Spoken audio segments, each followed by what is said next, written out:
구축은 멀게 미래를 바라보면 더 좋은 것들이 있다라는 거죠. 재개발, 재건축이 가능한 구축 같은 경우에는 시간이 지나서 개발이 되면 지금 신축보다는 훨씬 좋을 거다. 왜냐하면 10년 지나고 나면 신축은 구축이 되고 거기는 구축이 다시 신축이 되니까 훨씬 더 커뮤니티도 좋고 시설도 좋고 다 좋겠죠. 나는 구축도 괜찮은데 10년, 20년 뒤에 자산이 꽃이 폈으면 좋겠다. 그러면 재건축이 가능한 A급지의 구축을 사시는 걸 추천드린다는 거죠.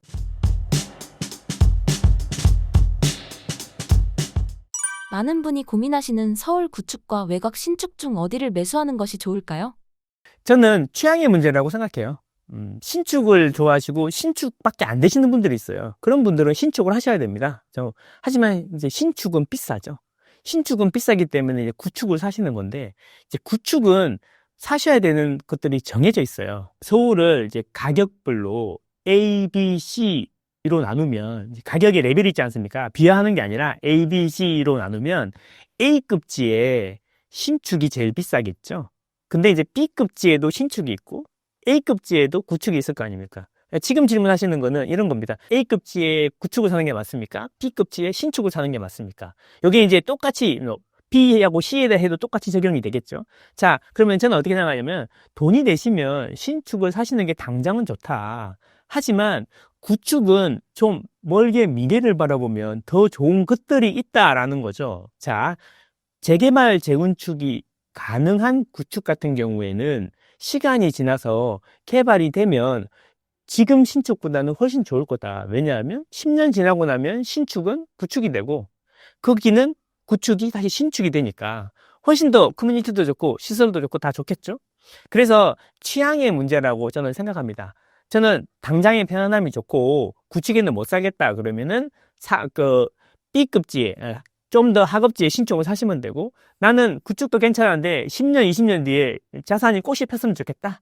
그러면 재건축이 가능한 A급지의 구축을 사시는 걸 추천드린다는 거죠. 근데 여기서 주의할 게 있는데, 기본적으로 기존에 있는 용적률 정도는 보시고 들어가는 게 좋습니다. 200% 언더면 좋죠. 예, 보통 그렇게 생각하고요. 상급지일수록 200% 초반까지는 괜찮고 하급지로 갈수록 200%보다 좀 많이 떨어져야 되겠죠. 그리고 또 중요한 게 뭐냐면 집 빼고 나머지는 전부 다 좋은 구축을 하셔야 됩니다. 무슨 소리냐면 분당 신도시 같은 경우에는 다 30년이 넘어가는 구축들이지 않습니까? 그런데 거기에 나는 못 살겠다. 그런데 인테리어만 하면 주차 문제 이런 거 빼고는 인프라가 너무 좋지 않습니까? 학원 교육도 되고 출퇴근도 좋고 판교에 일자리도 많고 그런데 돈이 없으니까 돈이 적으니까 어린애기들 키우면서 살다가 보면 애기가 초등학교 들어갈 때쯤 되면 진행이 돼서 재건축이 될 거 아닙니까? 근데 그러면 또 이런 이야기 하시더라고요. 그게 언제 돼요, 재건축이? 자, 재건축이 안 돼도 오른다는 거죠. 왜냐, 분당이나 과천 같은 경우에 재건축이 안 돼 있는 아파트도 지금 제일 많이 오르고 있거든요. 살기 좋기 때문에 결국엔 가격이 오르고, 거기다 재건축이 되면 개발 이익이 얹어지는 거죠. 자, 신축을 사는 이유는 제일 잘 나가니까 시세 차익을 위해서 사시는 거고, 자, 재건축을 사시는 건 뭐냐면 시세 차익도 반드시 있습니다. 땅값이 오르기 때문에. 근데 재개발, 재건축을 통해서 개발 이익이 더해지기 때문에 시간이 지나면 추가적인 개발 이익까지 먹기 때문에 나중에 보면은 시간이 지나면 기존의 신축보다 더 많은 이익을 얻을 수 있는데, 단 신축이 될 가능성이 있는 거, 그리고 신축이 되는 시간은 버틸 수 있는 인프라가 있는 곳은 하셔야 된다, 이런 말씀 드리는 겁니다. 수도권에서 저평가된 지역은 어디가 있을까요? 자, 수도권 내에서 저평가되어 있는 곳은 제가 보기에는 이제 수도권 같은 경우에는 서울, 경기, 인천을 말씀하시는 겁니다. 근데요, 저는 집이 오르는 순서가 있다고 생각합니다. 제일 먼저 강남 쪽이 먼저 오르겠죠. 그 다음에 강남 4구가 오르고 나면 성동이나 광진이 오르고요. 성동, 광진이 오르고 나면 동대문구, 그 다음에 노원구, 이런 식으로 진행이 되고, 남쪽으로 가면은 강남이 오르면 분당이 오르고 수지가 오르고 영통이 오르고, 이런 순서가 되거든요. 그게 왜 그러냐면 이게 작은 집값은 비크에다 물을 붓는 거라고 똑같다고 생각해요. 왜냐하면 유동성이라는 물은 계속 서서히 증가하니까. 그런데 이제 강남이라는 데를 다 채우고 나면은 그 다음에 넘쳐가지고 그 다음으로 흐르지 않습니까? 그러니까 쉽게 이야기하면 그 와인잔을 3단으로 쌓아놓고 제일 위에 잔에다가 와인을 따르면 제일 위에 장이 따르고 나면 넘쳐가지고 두 번째 잔들이 차는 거하고 똑같은 원리인 거죠. 그래서 이게 이런 순서대로 진행이 되는 거고, 캔틸런 효과라고도 하기도 하고, 그런데 지금은 강남이 많이 올랐고 뾰족하게 많이 올랐지 않습니까? 그 다음에 이제 성동구가 오르고 광진구가 오를 차례고, 실제로 2024년에도 사실은 성동구가 평균은 가장 많이 올랐습니다. 한국 부동산원 기준으로. 그게 성동구에 퍼지고 동대문구로 넘어가고 있는 찰나에 다시 토호제가 해제가 되면서 그 돈들이 다시 빨려 들어가고 강남으로 갔던 거고요. 이제 시간이 지나면서 다시 그게 퍼져 나올 거거든요. 그래서 저는 올해 하반기가 이제 B급지, C급지가 오르는 원년이 될 것이다. 그래서 제가 생각하는 거는 서울의 B급지, 이번 타임은, 그리고 경기도의 A급지가 올해에는 가장 저평가되어 있는 게 될 것이고, 내년이나 후년전에는 서울의 C급지 또는 경기도의 B급지가 그 다음 순서로 오를 것이다. 저는 이렇게 생각하고 있습니다. 서울 집값이 비싼 이유가 무엇인가요? 기본적으로는 서울에 집이 너무 없기 때문이죠. 돈은 계속 늘어나고 있지 않습니까? 저 같은 경우에는 어릴 때 선진국이 돼야 된다 이런 교육을 받으면서 살았거든요. 사실 5천만 이상 되는 인구 중에 세계에서 우리가 6번째로 GDP가 높습니다. 개인 소득이 높습니다. 이런 사실을 알고 있으신 분들이 별로 없어요. 그만큼 서울은 세계적인 도시고요. 서울에 이렇게 다 살고 싶잖아요. 서울에 살고 싶은데 서울에 집이 있긴 있어요. 있긴 있는데 원하는 집이 없는 거죠. 서울에 신축 아파트를 원하는 거 아닌가요? 교통 좋고 애 키우기 좋고 이런 데를 원하시는 거 아닌가요? 근데 그런 아파트는 별로 없다는 거죠. 서울의 신축 비중이 현저하게 떨어지고 있다. 이걸 생각해 보시면, 그런데 소득은 계속 늘어나고 있어요. 자, 강남을 예를 들어볼까요? 강남에 50억이 넘어가, 50억 이상 되는 아파트들이 많다고 우리는 맨날 보고 있잖아요. 그게 전국 아파트 기준으로 보면요, 0.05%밖에 안 됩니다. 우리가 보통 근데 그럼 200평 되는 것도 있고 한남대일처럼 뭐 이렇게 150평 되는 것도 있고 이런 것들은 연예인들이 사는 거라고 치고, 우리가 말하는 34평, 국평이라고 그러죠. 84제곱미터 같은 경우에 50억이 넘는 아파트는 전국의 세대수 기준으로 0.005%밖에 안 됩니다. 우리는 원베일리 이야기라면 우리나라에서 0.005%를 이야기하고 있는 거죠. 그만큼 이야기할 데도 없고 좋은 아파트가 별로 없다는 거죠. 국민 소득 수준에 비해서. 추가적으로 또 뭐냐면 서울의 아파트가 비싸다고 생각하는 이유는 심리적인 영향이 있는 거죠. 우리 0.005%, 소위 말하는 연예인 걱정하고 있는 거죠. 강남 아파트가 비싸다, 연예인 걱정하고 있는 거, 몇 개 되지도 않는 거를. 그쵸? 근데 그 이야기만 맨날 신문에서 퍼다 나오고 비싸다는 이야기만 나오고 하니까 우리가 실제로는 서울 아파트가 너무 비싸다라는 생각을 하게 되고 포기하게 되는 거죠. 근데 외곽에 가면은 아직도 저렴한 아파트가 많고, 그리고 그 아파트를 사는 방법들도 많지 않습니까? 뭐 경매도 있고 뭐 매매도 있고 많은데, 실제로 경매를 꼭 안 하더라도 조금만 알고 노력해서 대출이라든지 이런 걸 잘 생각해 보면 실제로 강남에 5, 6년 뒤에 재건축돼서 입주할 아파트, 새 아파트인데 지금 2, 3억으로 살 수 있는 아파트도 있습니다. 그걸 몰라서 못 찾는 거죠.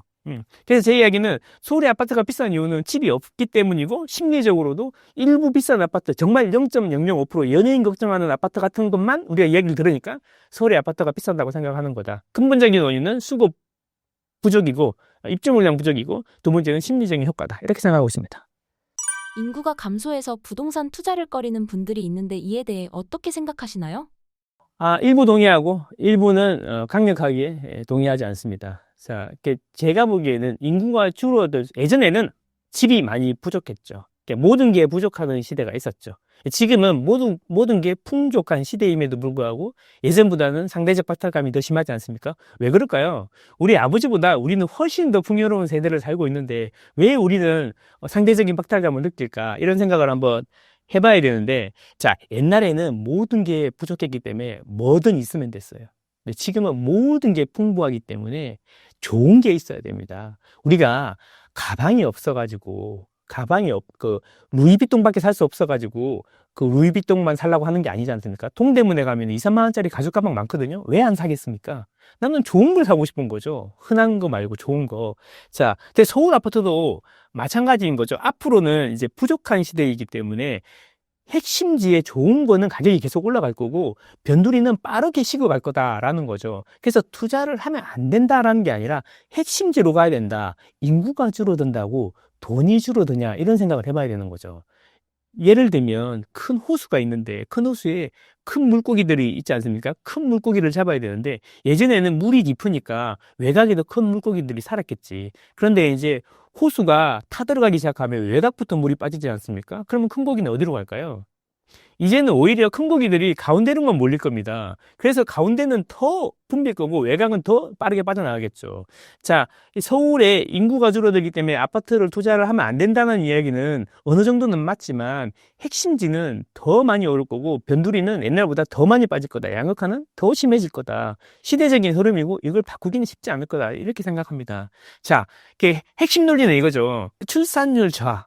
출산율이 0.7, 뭐 0.6 이렇기 때문에 서울은 우리나라 이미 피크아웃 됐고 유명 유튜버가 사우스 코리아 이즈 올브 막 이런 이야기도 많이 있는데 자, 생각해 보면 서울이 인구가 줄어드는 이유는 여러 가지 이유가 있습니다. 자, 출산율 이야기를 하는 거는 돌아가시는 분이 태어나는 아이들보다 많으시기 때문에 인구가 줄어들 거고 인구가 줄어드니까 이제 막 집도 넘쳐나고 공실도 넘쳐날 거다.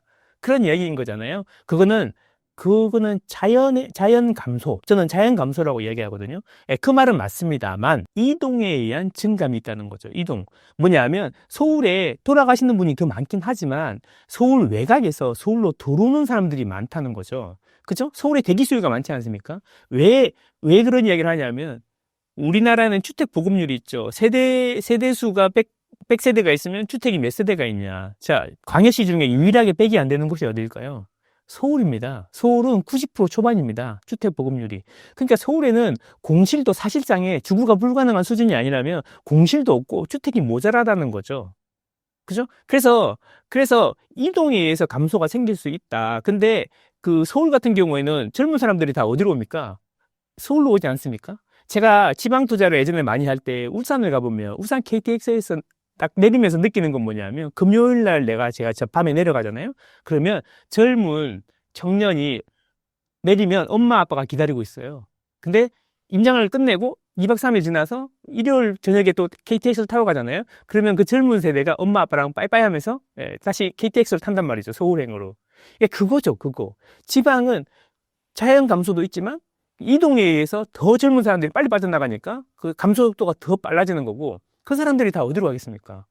서울로 오지 않겠습니까? 그래서 앞으로는 서울로 집중이 더 심화될 거다. 이런 이야기인 거죠. 그래서 이동에 의한 감소도 있다. 근데 이동에 의한 증감이 있는데 이동에 의해서 지방은 출산율 감소와 이동에 의한 유출로 인해서 더 빨리 감소할 거고 서울은 오히려 출산율 감소보다 돌아가시는 분들이 두 분이 더 많았는데 들어오는 사람이 3명, 4명이야. 그러면 인구가 늘어나는 거지 않습니까?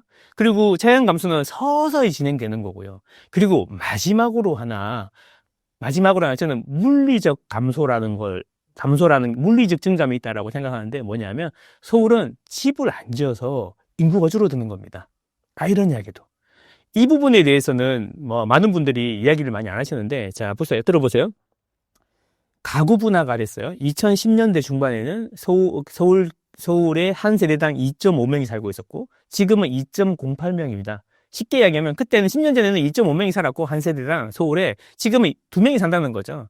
자, 10몇 년 전에 서울이 1000만 인구였어요. 1000만 인구. 그러면 2.5명이 세대당 살고 있으니까 서울에는 몇 세대가 있는 겁니까? 400만 세대가 있는 거 아닙니까? 400만 세대. 400만 세대가 있었어요. 자, 그러면 서울 인구를 10년이 지나서 1000만 명을 유지하려고 했다면 이제는 한 세대당 2명이 사니까 500만 세대가 살아야 되는 거죠. 그러면 400만 채의 집이 500만 채의 집으로 바뀌었어야 되는 거고 10년 동안 100만 원을 치었어야 되는 거죠. 그죠? 근데 서울은 공급이 부족해서 100만 원을 짓지 못했고 실제로 재건축 재개발로 많이 들어왔다고 하지만 재건축 재개발은 멸시를 동반합니다. 서울시 보고서에 따르면 서울시에서 재개발을 하는 경우에는 오히려 세대수가 줄어든다는 보고서가 있고요. 재건축 같은 경우에는 평균적으로 기존 세대에서 30% 정도 늘어난다는 통계가 있어요. 실제로 서울에서 재개발, 재건축을 해도 그 순증 효과가 적다는 거죠. 그래서 서울은 1000만 명을 유지하려고 그러면 100만 호를 10년 동안 더 지었었는데 100만 호를 안 지었기 때문에 가구 분할을 해요. 내가 이제 예를 들어 내가 이제 부모님이랑 같이 셋이 살고 있었는데 내가 결혼을 해서 이제 집을 구해야 되는데 생각해보세요. 서울이라는 마을이 있는데 집이 한 채가 있고 엄마, 아빠, 내가 살고 있었어. 자, 그런데 결혼을 해서 이제 집을 서울에 다시 살고 싶은데 이제 집이 없어. 서울에 집이 한 채밖에 없으니까. 그러면 나는 집을 구할 수 있어요? 그럼 어떻게 해야 될까요?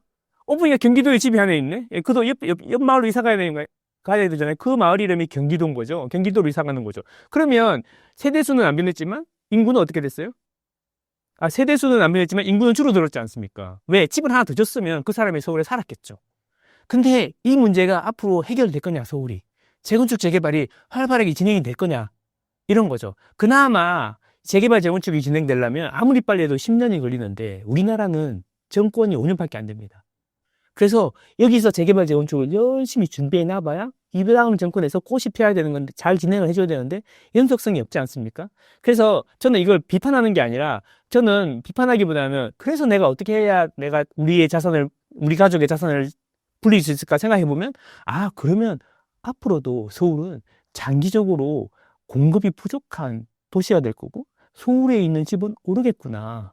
결론적으로 보면은 서울의 인구가 줄어드는 이유는 자연 감소 때문에 그런 게 아니라 이동해양 감소, 물리적인 감소가 더 크고 그로 인해서 근데 서울에 주택을 공급해야 집값이 내려갈 건데 서울은 집값이 더 오를 거다. 그래서 나는 더더욱 길게 보면 장기로 보면은 서울에 집이 필요하다. 당신에게는 서울에 집이 필요하다. 저는 이렇게 생각합니다.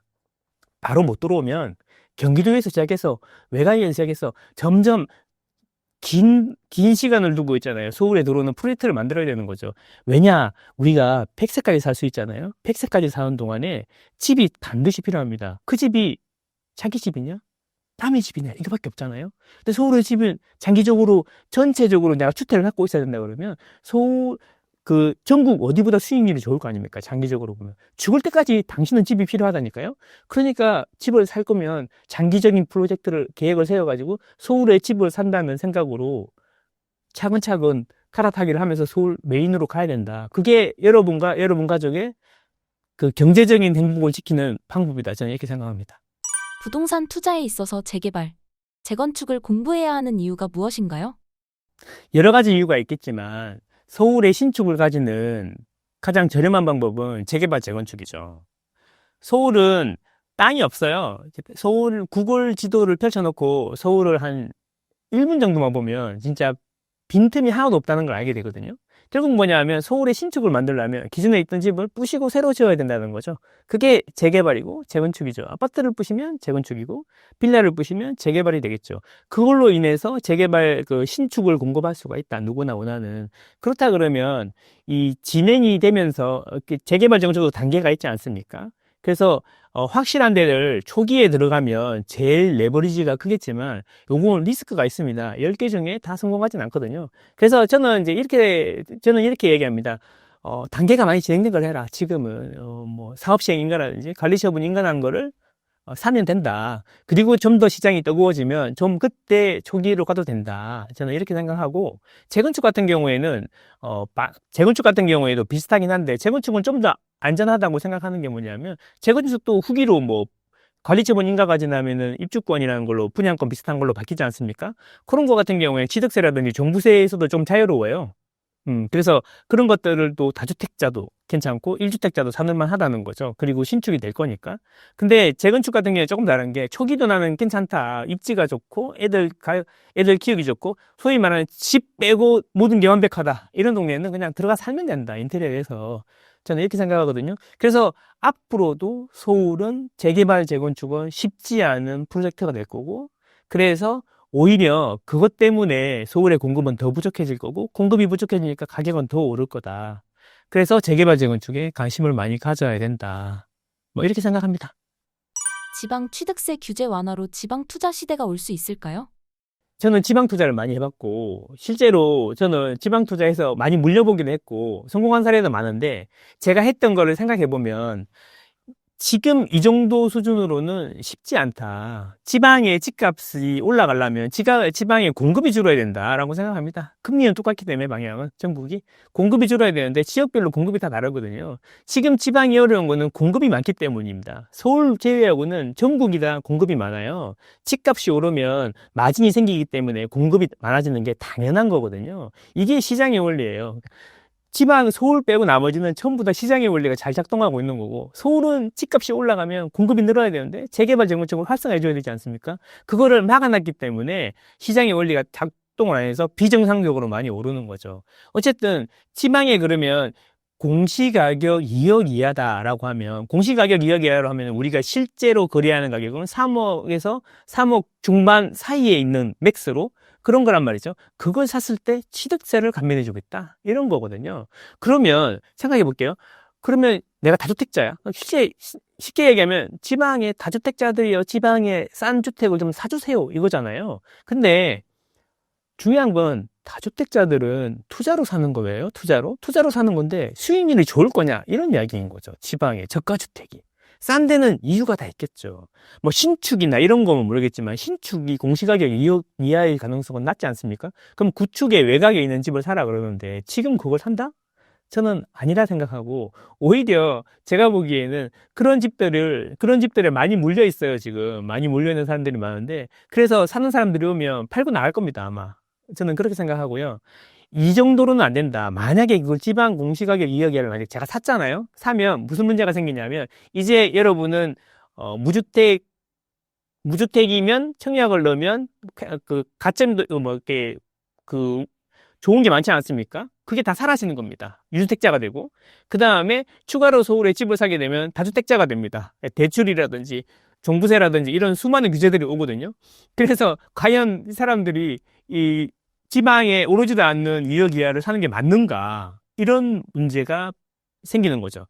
다만 내가 열심히 투자하고 돈도 하나도 없고 이렇게 돈이 몇천만, 1억 이하로 있다, 그러면은 생각은 해볼 만한데 저는 권하지는 않습니다. 일단은 수도권이나 핵심 지역에 집을 사는 게 먼저고, 그러고도 뭔가 하나 추가로 한 개 더 해보고 싶으면 생각해 볼 수는 있지만, 만약에 제 경험인데, 지방의 중소도시까지 다 해봤지만, 중소도시도 있잖아요. 50만 이상 도시. 이런 도시들의 제일 좋은 집은 수익률이 괜찮았어요. 그리고 광역시의 지방을 살 거면 광역시의 핵심지를 사라.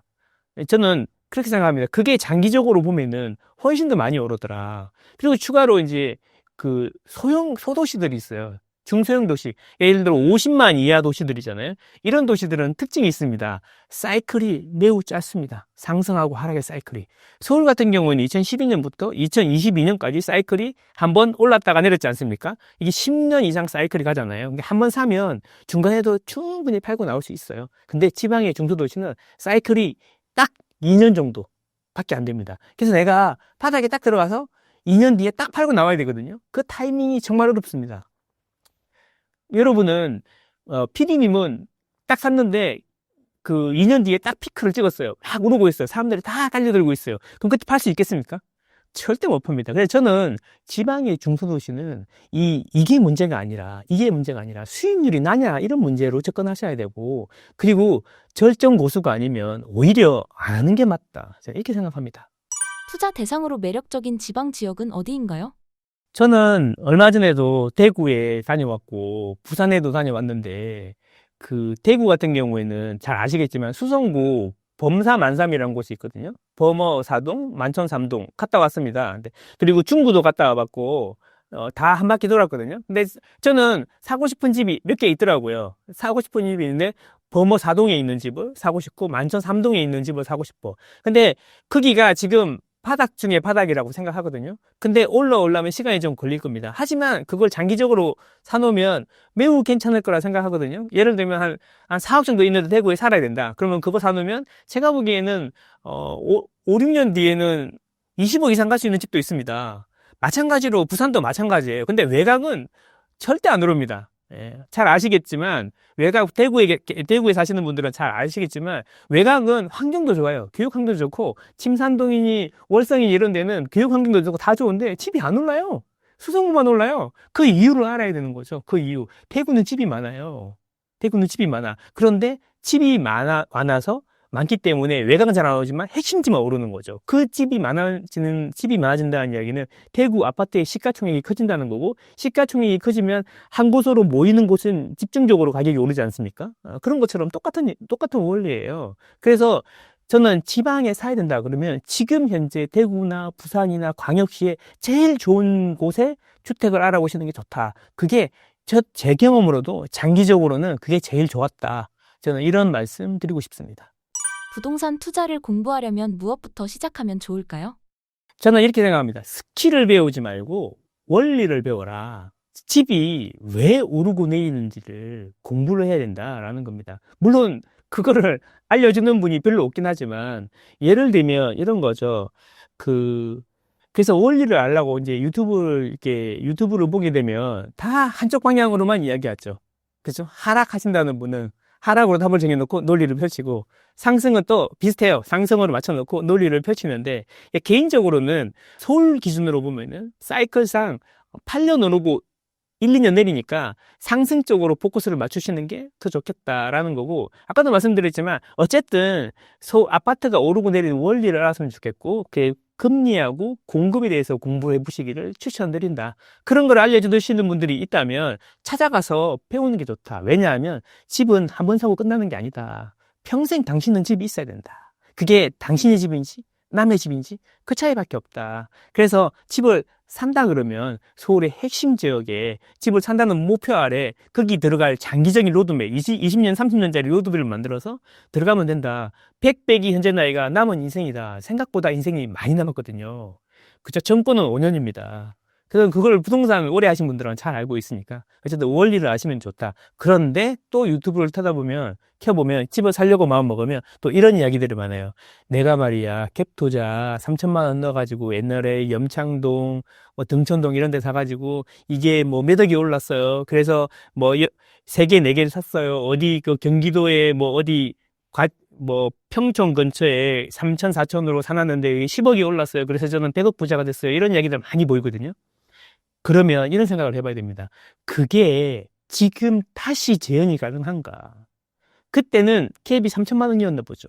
근데 지금은 갭이 5, 6억씩 하는데 최소 그게 되냐 이거죠. 그래서 과거에 성공한 경험을 바탕으로 다시 리바이벌을 하고 있는 사람은 또 조심해야 된다. 그리고 스킬이 되게 중요하죠. 부동산 가서는 이렇게 하는 게 좋습니다. 갭 투자는 이렇게 하는 게 좋습니다. 인테리어는 이렇게 하는 게 좋습니다. 이거는 스킬입니다, 스킬. 아무리 당신이 그 멋진 경매 기술을 발휘하고 인테리어를 잘하고 갭 투자를 세팅을 딱 잘해도 집이 안 오르면 끝입니다. 그죠? 집이 오른다고 생각하고 집이 많이 올라주잖아요. 그러면 전화로 대충 사도 오르고요. 경매를 안 받고 조금 비싸게 사도 오르고요. 그리고 전세 같은 경우에도 바로바로 나갑니다. 이게 제가 이야기하는 건 뭐냐면 사이클이 오르는 사이클인지 내리는 사이클인지를 아는 게 먼저 중요하고 그 다음에 스킬을 배우셔도 된다. 그리고 과거에 성공한 경험을 기준으로 지금 현재 계속 똑같은 패턴이 반복될 거라고 하시는 분들은 일단 좀 경계하면 된다. 그런 말씀을 드립니다. 원리를 먼저 배워라. 이런 말씀 다시 한번 드립니다. 신사임당 시청자분들을 위한 한마디 부탁드릴게요. 여러분, 오늘 처음으로 신사임당에 나왔는데, 사실 부동산하고 주식하고 되게 다르거든요. 예, 부동산의 특징이 있고 주식의 특징이 있습니다. 주식의 특징을 대입해가지고 부동산을 해석하려고 그러면은 많은 오류가 발생할 수 있어요. 인지 부조화가 오는 거죠. 저는 그게 이렇기 때문이라 생각합니다. 부동산은 장기적으로 대부분 이겼습니다. 하지만 주식은 장기적으로 이익을 많이 본 사람은 생각보다 없습니다. 그죠? 테슬라가 100배가 올랐다지만 100배 오르기 전부터 갖고 한 번도 안 판 사람들은 정말 몇 명 안 될 겁니다. 그 정도로. 그래서 저는 이렇게 생각하는 거죠. 주식처럼 부동산을 생각하면 안 된다. 길게 보면은 부동산이 매우 안전자산일 수 있다. 특히 서울의 부동산은. 그래서 저는 이렇게 생각합니다. 주식도 좋고 코인도 좋고 잘하시면 하면 되지만 주식이나 코인은 변동성이 심하고 나는 죽을 때까지 집은 필요하니까 좋은 곳에다가 집 하나 장만하시고 그 다음에 여유돈으로 주식이나 코인을 해보시면 주식이나 코인이 망해도 우리가 길바닥에 나앉을 일은 없지 않습니까? 이 이야기는 제 이야기가 아니라 미국의 전설적인 펀드 매니저 피터 린치의 이야기입니다. 그죠? 그래서 저는 일단 핵심지에 좋은 주택을 먼저 마련하시고 그 다음에 주식, 부동산에 대해서 투자를 열심히 해보시면 어떨까 이런 생각하고요. 부동산에 대해서 너무 부정적인 시각보다는 누군가가 열심히 해서 돈을 벌고 있다면 그 시장이 어떻게 돌아가는지를 객관적으로 한번 지켜볼 필요는 있지 않을까. 저는 이런 말씀을 드립니다. 앞으로도 좋은 내용으로 찾아왔으면 좋겠습니다. 감사합니다.